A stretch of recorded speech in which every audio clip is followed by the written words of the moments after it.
And the question is why? Where is the influence coming from? And I would suggest to you that Satan has worked on that for more than 6,000 years. Have you noticed the first thing that happened to Eve when she sinned is what happened?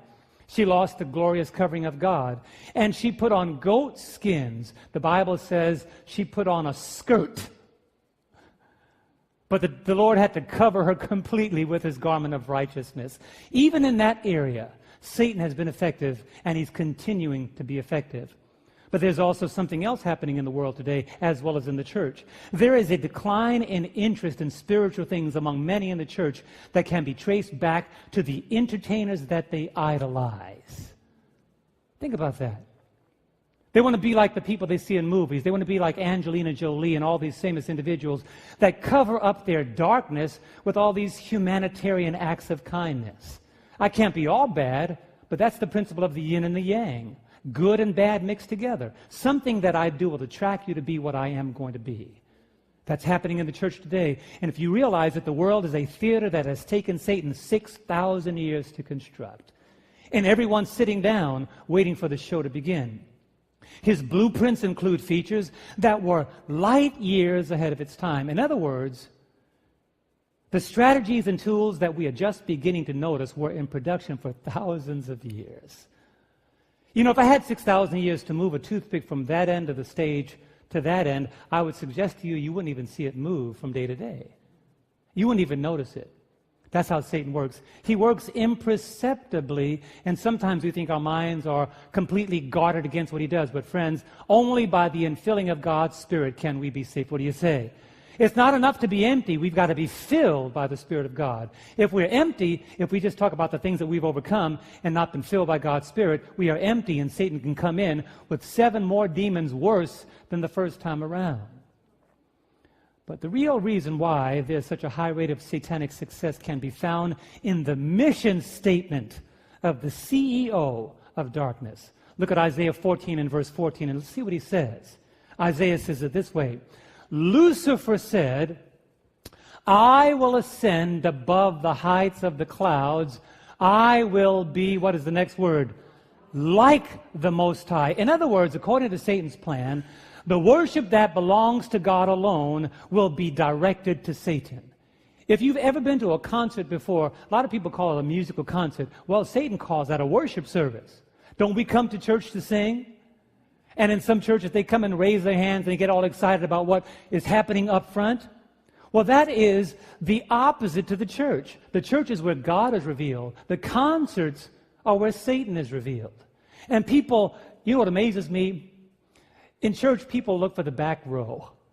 In concerts, people rush to the front row. It shows you how even in the minds of some Christians, Satan has found some way to get an inroad. He said, I will be like the Most High. He didn't say I would be the Most High. He said I would be like the Most High. In other words, I will so closely connect what I do to Christianity that you get to the place where the godly and the profane are hardly able to be separated. And you'll see tomorrow night exactly how that's happening. Nowadays, you see the reason why Satan has so distorted what God has done. Satan cannot create. He cannot create human beings. But what he can do is corrupt what God has created. That's why sexual immorality is as rampant today in the church as it is in the world. In some walks of society, as a matter of fact, I did some studies on this and found out that in the Bible Belt, I want you to hear me, in the Bible Belt, homosexuality is as rampant as it is in some major cities, in major churches, among choir leaders and choir directors and people that sing godly songs. Promiscuity and darkness in the areas of sexuality pervade the Christian community. How? Because Satan has found a way in there too. Even the methods that can be employed, every device that he can use, Satan has invented to lead humanity to be disloyal to God. You think about it. I remember one Sabbath, as I was pastoring a church in California, a young man was standing in the foyer, and he had his headsets in, and I thought, oh, great, listen to some Christian music, waiting for Sabbath school. Until I walked by him, and I thought it was so loud, I was about to blow my head off. And so I stopped and said, what are you listening to? It was some hip-hop, rap music. And he's leaning against the wall in the foyer of the church, getting his mind ready for the sermon. Was that what he was doing? That's why they sit in church sometimes and fall asleep. Because the minds of so many are so distorted. It's like spider web after spider web after spider web after spider. You can't even see the window on the other side. That's what the Bible means when it says the snare of the fowler. The bird can't see the web that's being weaved for its destruction, so they fly right into it, the snare of the fowler. But his most effective method is one that he had from the day he was created. Listen to Ezekiel. Follow me carefully tonight. Look at the screen. Ezekiel chapter 28, verse 13 is where I'm headed. This is amazing. The method he uses today, he's had for thousands of years. The Bible says, "You were in Eden, the garden of God. Every precious stone was your covering. The sardius, topaz, and the diamond, the beryl, the onyx, and jasper, sapphire, turquoise, and emerald, with gold." And then it says, "The workmanship of your timbrels, a musical instrument, and pipes, was prepared for you on the day you were created." Now get this very carefully. The name Lucifer was revoked, but his musical ability was not revoked. The name Lucifer was revoked, but that glorious outward adorning that he had was not revoked. He still has this glory. That's why Paul the Apostle says he appears as an angel of light. Ellen White tells us that when he came to Christ in the wilderness, he appeared as a beautiful prince. He didn't come as a red outfit, horn-dressing demon. That's what the world has done to make us think that Satan doesn't come in other forms and other fashions. And so he's now wrapped himself in various other ways through music and entertainment that seem on the surface innocent. I want to talk about that. Tonight is laying the foundation, but I don't want you to miss tomorrow night. You cannot afford to miss Friday night, and you don't want to miss anything after tonight. So if you're going to miss any night, it should have been tonight. An old evangelist trick, right? But the truth of the matter is, if you want to miss any night, it should have been tonight. Tomorrow night, I'm going to say to you, hold on to your seats, put your seatbelts on, because we're going to begin to unpack this thing in very strategic ways. Remember, the name Lucifer means day or morning star, and Job talks about a time when the morning stars sang together. Have you ever thought about that? The one that played the music for the morning stars or the angels to sing together was none other than Lucifer. He's been a musician from the very beginning. The very talent that God had given to him, the very gift that God gave to him, when his heart was filled with pride for himself, he used for his own glory. I know a lot of friends raised in the church, sing very well. As a matter of fact, a lot of the people in the gospel industry started in the church. I don't want to name the names, but let me just say Aretha Franklin, for example. Whitney Houston. A good friend of mine, I won't mention his name because we know each other so well. But there are a lot of people, they began in the church, but they're now singing for the world. The deceptive power of music is so amazing. For example, when you sing Amazing Grace, just recently my wife and I were in Zimbabwe, Africa, and they were singing hymns that we didn't know what they were saying, but you know how we understood it? By the music. They were saying something completely different. They were singing something in the Zimbabwean language, which we identified as Amazing Grace. So here we were in this big outside series of meetings, and we were singing Amazing Grace in English. They were singing Amazing Grace in their tongue.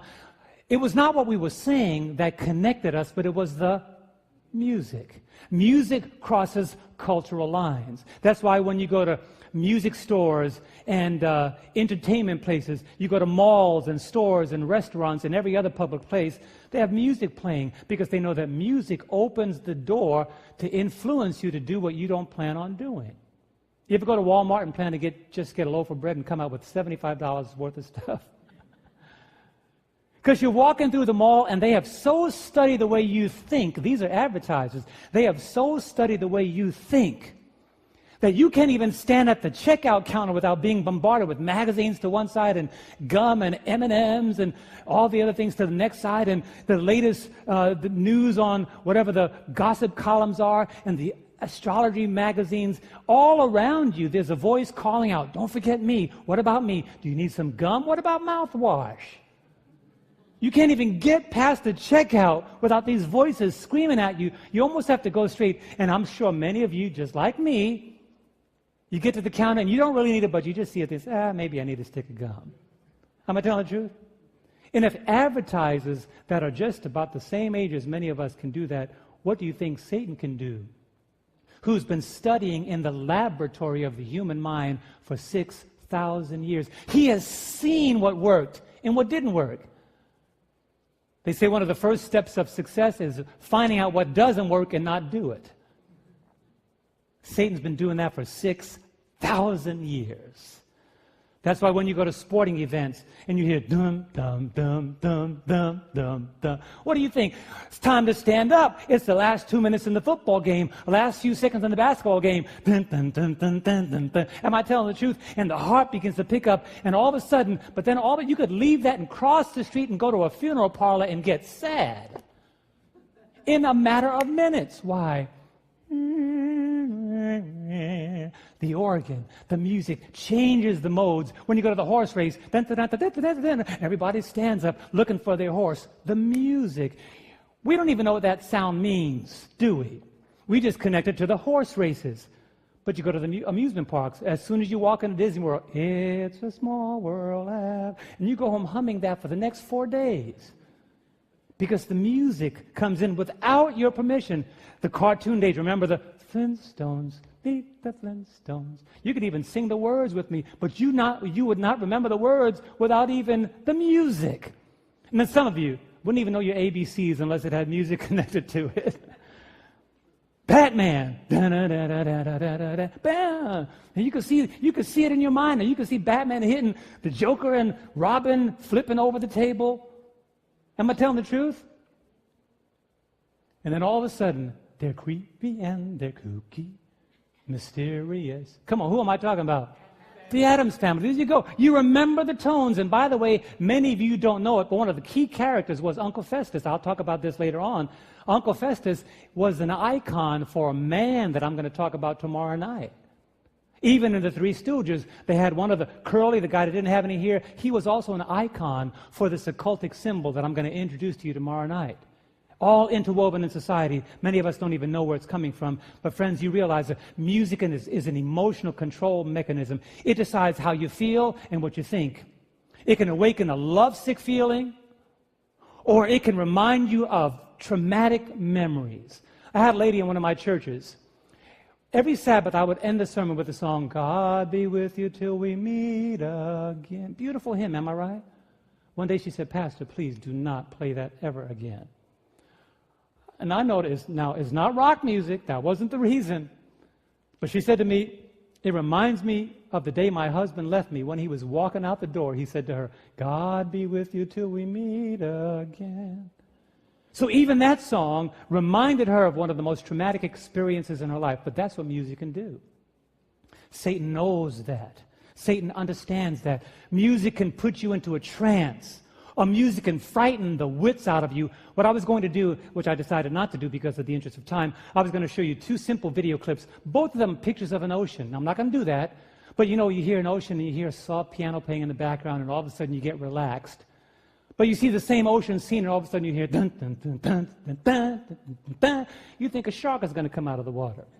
Same ocean, nothing's changed. If you go to the beach and somebody in the background plays dun, dun, dun, dun, dun, dun, dun, dun, you won't even go in the water. Am I telling you the truth? Because all of a sudden you remember the movie Jaws. It's not you don't even know what the shark looks like, but the movie unlocks fear in your life.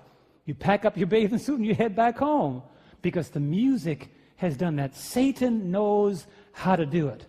But listen to what Ellen White says. This is an amazing quotation from the book Adventist Home. I thought this was fitting for the topic tonight to lay the foundation. Listen to what she says. Adventist Home, page 407, paragraph 3. She says, I feel alarmed as I witness everywhere the frivolity of young men and young women who profess to believe the truth. God does not seem to be in their thoughts. Their minds are filled with what? Nonsense. Their conversation is only empty, vain talk. They have a keen ear for music. Listen to this. And Satan knows what organs to excite, to animate and engross, and charm the mind so that Christ is not desired. You see, what happened is, by entertaining what Satan said, Eve was charmed away. This I don't know why it says Eve was charmed away from obedience. How was she charmed? By the lyrics/words that Satan chose. Today, if you take the music away, it's words. If you add music to it, it's now lyrics. But it's the very same thing. Satan has added music to words. We call it lyrics. And today he's wrapped his messages in songs on CDs, songs and movies. And brethren, I am going to so unwrap this starting tomorrow night.